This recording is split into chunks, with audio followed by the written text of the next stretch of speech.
All right, welcome back to another deep dive with us. Yeah, happy to be back. Today, we're going to be looking at some stuff from a YouTube channel called Hypno Vibes. Our listeners sent in some really interesting things, and we're going to be diving deep into them today. Specifically, we're going to be looking at a video with a hypnotist named Naomi and a participant named Jessica, and a channeled energy named Rasheen, who also is Kim's spirit guide. And our listener wants to know, like, how does hypno channeling even work? What does it reveal about, this shifting world that everyone's talking about? And is there some wisdom in there that we can glean from watching this video? So let's get started. Yeah, sounds good. So hypno channeling, I mean, is this really a thing? Well, I mean, it's really fascinating, right? It's about connecting to a higher consciousness. So, like in our everyday lives, we're kind of looking through a narrow window. But hypno channeling is like throwing those doors open right, to a much, much wider view. Okay. So I guess, are you saying it's like accessing a level of knowledge and insight that we just normally don't really tap into? Yeah, exactly. And it gets even more interesting when you consider what Rasheen actually reveals. Like, they talk about Donald Trump's election back in 2016. You're especially interested in understanding that piece because Rasheen actually says that Trump's election, his actions were actually needed to kind of shake up the system. That's right. Which is a very interesting take. It is. It's like they're looking at it through this bigger lens. Yeah, like a cosmic lens almost. Yeah. And what's interesting too is that Rasheen connects this political upheaval to something called the energy of open contact. Oh. Now, they don't really explain what open contact actually means, so we're left with a bit of a mystery there. Yeah, like a little breadcrumb, a little clue. And it's not just the political landscape that seems to be shifting. Rasheen also points to a really significant shift. That's happening in April 2024. Now, this is where things get really interesting to me. Like, what exactly is this shift? Is it some global event? Is it a personal awakening? Or is it something completely different? It's one of the more cryptic parts of the session, for sure. Rasheen seems to suggest that this April 2024 date will bring like a bigger shift, and they connect it to individual and collective awakening. So it's almost like they're hinting at this heightened awareness, this change in how we perceive ourselves and the world around us. Okay, so maybe it's not like a specific event. It's more like a change in consciousness. Right. Like humanity leveling up in a video game. Yeah, that's a great way to put it. Yeah. And what makes it even more fascinating is how Rasheen's communication style is different in this session compared to others. The source material mentions that Rasheen might be inhabiting different bodies. Yeah, it makes you wonder if the person channeling the energy kind of influences how that energy comes through. For sure. It raises some really interesting questions. It does. About consciousness and how it interacts with the physical world. Yeah, really cool stuff. Okay, so we've got political shakeups, a cryptic April 2024 shift, and some channeling mysteries to unravel. Yeah. Now let's zoom in a little bit, yeah, because in this session, Rasheen also offers Kim some very specific personal advice. Like, they're encouraging her to prioritize her own well-being, to shift her focus inward. Why would this be so important, especially in the context of all these external changes that seem to be happening? Yeah, that's a great question.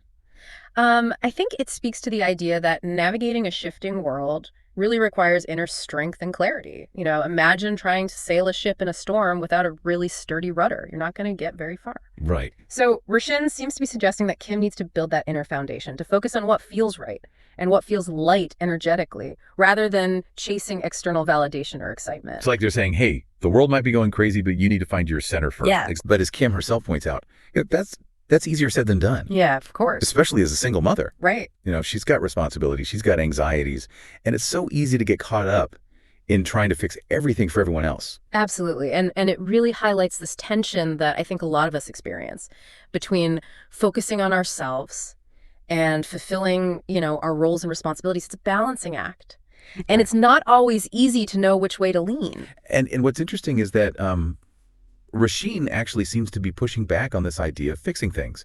Like, they even tell Kim to let go of trying to control her daughter's happiness. Right. It's a very thought-provoking statement. It challenges our conventional ideas about parenting, and it really raises questions about how much we should try to control the lives of those we love, even with the best intentions. Yeah, I mean, I think that's a great place to stop for today. We'll come back next time and we'll pick up with that thread, and we'll dive deeper into some of the other really interesting stuff that came out of this session with Rasheen. Sounds good. So until then, happy shifting, everybody. Take care.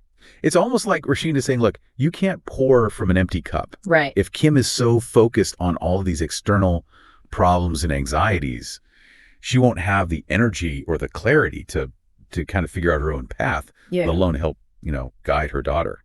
It's a profound message, and it speaks to the importance of self-care, not as a luxury, but as a foundation for everything else we do in life, especially, when we're talking about navigating a world that's constantly changing. It makes me think about how often we sacrifice our own well-being in the name of responsibility or duty. But if we're not taking care of ourselves, how can we really be there for other people in a meaningful way? Exactly. And that's where this whole idea of awakening comes in. It's not just about gaining knowledge or understanding. It's about becoming more conscious of ourselves, our needs, our inner guidance system. So it's like waking up from a dream where we've just been kind of on autopilot. Right. And starting to make choices from a place of greater awareness. Exactly. Yeah. But how does this personal awakening connect to these larger shifts that Rasheen mentions, like the one in April 2024? That's the million-dollar question. It's almost as if Rasheen is suggesting that these individual awakenings are somehow contributing to a collective shift in consciousness. Maybe as more and more people start tuning in to their inner wisdom, it creates a ripple effect that amplifies those changes on a global scale. Whoa, okay. That is a mind-blowing thought. It makes me wonder if this open contact that Rasheen talks about is somehow tied to this collective awakening. Like, could it be that as we become more aware, we kind of open ourselves up to these new possibilities, these new connections, even contact with, well, who knows what? It's a fascinating theory. And it aligns with the idea that we're not just passive observers in the shifting world. We're active participants. And our individual choices and actions actually contribute to the larger picture. So it's like we're all holding these pieces of a giant puzzle. And as we start to put our own pieces together, the overall image starts to become clearer. Okay, well, let's bring this back down to earth for a second. What does all this mean for our listener who's tuning into this deep dive? That's a great question. I think it's an invitation to ask ourselves, where in our own lives are we feeling a sense of tension or struggle or disconnect? Are we trying to control outcomes that are ultimately beyond our grasp? Are we neglecting our own needs in the name of duty or responsibility? It's a chance to really reflect on those areas where we might be holding on too tightly and to consider what would it look like to shift our focus inward, to listen to our intuition and to prioritize what feels right and light for us. And it's not about becoming self-absorbed or withdrawing from the world. It's about finding that balance between taking care of ourselves and engaging with the world around us in a way that feels authentic and aligned with our values. Because, let's face it, ignoring the external world is not really an option. We're all part of this crazy, chaotic, and constantly changing planet. We've got to figure out how to navigate it together. Absolutely. And that's where I think the insights from hypnochanneling can be so valuable. They offer this different perspective, this glimpse beyond, the everyday noise and distractions. And they remind us that there's more to reality than what we can see and touch. It's like Rasheen is saying, hey, there's this bigger game being played here. Yeah. And you've got a role to play, but first, you got to get your head in the right space. Speaking of getting our heads in the right space, remember how Rasheen declined to comment on Kim's book? Oh, yeah? What do you make of that? Is it a sign that even spirit guides have their limits? Or is there something deeper going on? It's definitely one of the more curious moments in the session. It could be that some things are just meant to unfold organically without the intervention of even the wisest spirit guide, Maybe it's a reminder that we each have our own unique path to walk, our own story to write, and sometimes the best guidance is to just trust our own creative process, even when we're unsure of the outcome. It's like that saying, the journey is the destination. Oh, yeah. Maybe it's less about reaching a specific goal and more about embracing the process of discovery, even the twists and turns along the way. Okay, I'm starting to see how all these pieces fit together. We've got this backdrop of a shifting world, this call to focus inward and awaken to our true selves. And then there's this mysterious concept of open contact looming on the horizon. It's both exciting and a little intimidating, wouldn't you say? It is a bit of a mind bender, isn't it? It's hard not to feel like we're standing on the edge of something vast and unknown. It really is. And that's what makes it so compelling, We're not just regurgitating facts or theories or whatever. Yeah. We're grappling with these big questions about consciousness and change and the very nature of reality. And even though Rasheen is communicating through Jessica, it feels like their message is kind of rippling outwards, urging us to kind of look beyond the surface and explore these deeper truths for ourselves. It makes you wonder what kind of world we'd be stepping into if this open contact did become a reality. Would it be like some utopia of understanding and connection? Or would it be something a lot more chaotic and unpredictable? That is the question, isn't it? Yeah. And while Rasheen doesn't give us all the answers, I think the real takeaway here is the importance of being prepared, not just externally, but internally. So it's not about stocking up on canned goods and building a bunker. Not necessarily, although a little preparedness never hurts, right? You're true. But I think what Roshan's really emphasizing is this need to cultivate inner resilience, to develop a really strong sense of self, and to learn to trust our intuition. Because when the world is shifting and everything feels uncertain, it's like that inner compass is really what's going to guide us through the storm. Yeah. Like they say, the only constant is change. Exactly. And if we can learn to embrace that change, to see it not as a threat, but as an opportunity for growth and evolution, then I think we'll be much better equipped to navigate whatever comes our way. I love that. So as we wrap up this deep dive, let's turn it back to our listener for a second. If you could ask Rasheen one question about your own path or the changes that are happening in the world, what would it be? What piece of the puzzle are you most curious about? What guidance would help you feel more grounded and aligned in the face of all this uncertainty? We encourage you to sit with those questions Yeah. and explore some of the resources that we've talked about, like, Naomi's book, The Next Level You, and see what insights emerge. Yeah, great book. Yeah. And maybe you'll even feel inspired to explore hypno-channeling yourself and connect with your own higher consciousness. It's a wild ride. It is. It is. So stay curious, keep questioning, and keep diving deep. We'll be back soon with another fascinating topic. Until then, take care. See you later. I like to invite whatever the appropriate energy explain or answer my questions regarding this new change in this country and how this change is related to what we're going to have in 2026. I just need to see the bigger picture. When I count to 3, this energy will be here. And thank you in advance. 1, coming through this body. 2, almost here. And 3. This is Rasheen. By the way, do you know Xena? Is that the name that you've given them? One of another timeline in the past. I think they work in a different department. Ah, I see.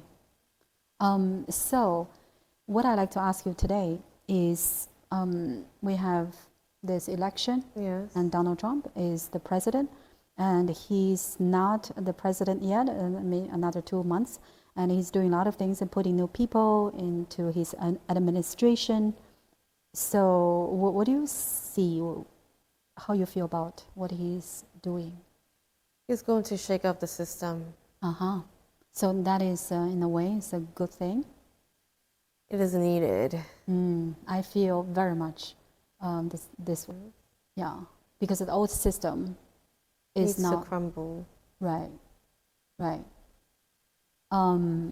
So in a way, what he's will also be aligned to the open contact. We cannot give you an Because you don't even know what he's going to do Yes. yet. So why today you talk differently? I'm in a different body. But you were in this body before. You're more in Kim's body more Yes. often. Yeah. So what else? I feel a lot of things will happen, especially financial system.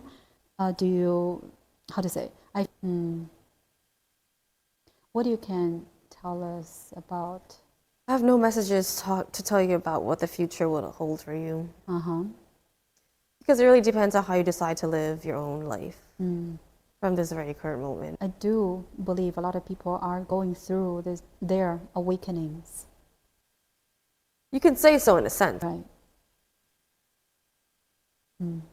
I think it's more than before. It's more on a collective level than it is on an individual level at first. Right. Maybe next year, April, there will be a bigger shift. That is something that is... April? So right now, time, because the country is kind of changing. Yes. Okay, it doesn't have to be this topic. Anything that you can. Let's say what I'm doing, or what people are doing. Kim needs to focus more to herself. Herself. She needs to shift her focus more to herself. From what? Everything else. Oh, you mean, let's say, her daughter. Yes. So can you be more specific? She needs to think about what makes her happy rather than trying to fix issues. But let's say if she chose not to be very connected with her feelings, then she could use her gut instinct to help lead her. I'm not sure if It's not going to what makes me feel fulfilled, like what feels more right and light and in the direction energetically that she wishes to go in. that message. It's, how to say, I not to be concerned about her daughter. Oh, what's so difficult? I don't. So what's the difficulty? I don't see. But she's both things. What is she concerned about? If happy, Someone else's happiness is not of her concern, even if that's your own child.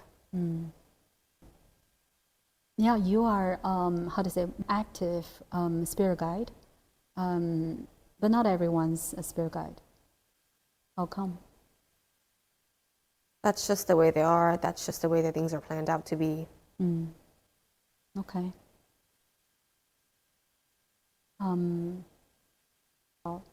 Her health and physical. Well, as soon as she is mentally healthy, her physical health will come. Hard to really change. Up to her. Okay.